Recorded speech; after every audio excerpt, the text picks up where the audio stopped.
নমস্কার। শুক্রবার সন্ধ্যাবেলা একটা জিনিস ঘটতে চলেছে। তেমন কিছু নয়।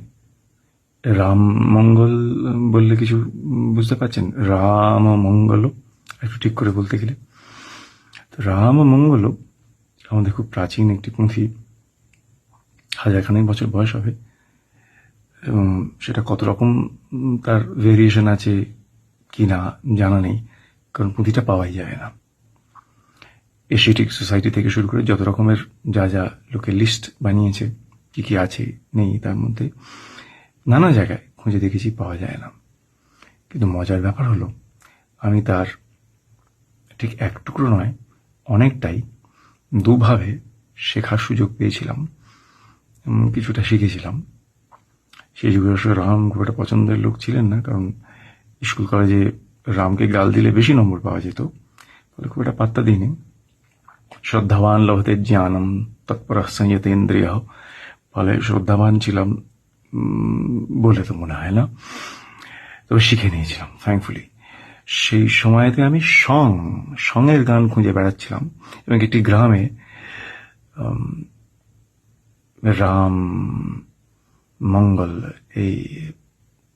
এর একটা জ্যান্ত অবস্থায় দেখে ফেলি, শুনে ফেলি, এবং এটি দুটো ভাবে তখন পাই। একটা শান্ত, মানে শান্ত যুক্ত অন্ত, আর একটা অনন্ত ফরম্যাট। দুটোই খুব ইন্টারেস্টিং। শুক্রবার এই রামনবমীতে, শ্রী রামচন্দ্র জয়ন্তী উপলক্ষে দুটোই করার খুব ইচ্ছে আছে। যে গ্রামে এই রাম মঙ্গলের দর্শন পাই, সেই গ্রামে আসছি রাত পোহালি। আপনি যদি আসতে চান আসতে পারেন, তবে একা আসবেন না। কৌশল্যা বা দশরথ তারা রেগে যেতে পারেন, পছন্দ নাও করতে পারেন, পাপ দিতে পারেন, ফলে একা আসবেন না। সমমনস্ক কাউকে নিয়ে আসবেন, পারলে একটা যন্ত্র নিয়ে আসবেন যেটা নিজে বাজান, যদি কোনো সুযোগ থাকে।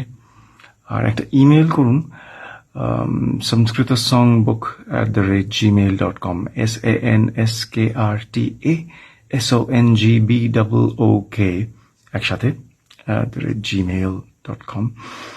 আর তারপর আমার তরফ থেকে কেউ না কেউ আপনাকে বলে দেবে কি কি করণীয়। আর তবে হ্যাঁ, নিশ্চিন্তের একটা কথা বলি, আমরা মাত্র কয়েকজন বন্ধুরাই মিলিত হব, ফলে এখানে কোনো ব্যাপার নেই, কোনো সেলিব্রিটি নেতা কেউ আসছেন না, কাউকে জানানো হয়নি। আপনিও সেরকম কাউকে বলবেন না, নিজেদের ব্যাপার নিজেদের মধ্যে।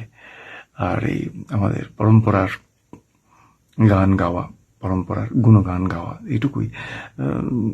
ঘন্টা দেড়েক, সন্ধ্যে 5টা থেকে 6:30 ধরুন, দেখা হচ্ছে।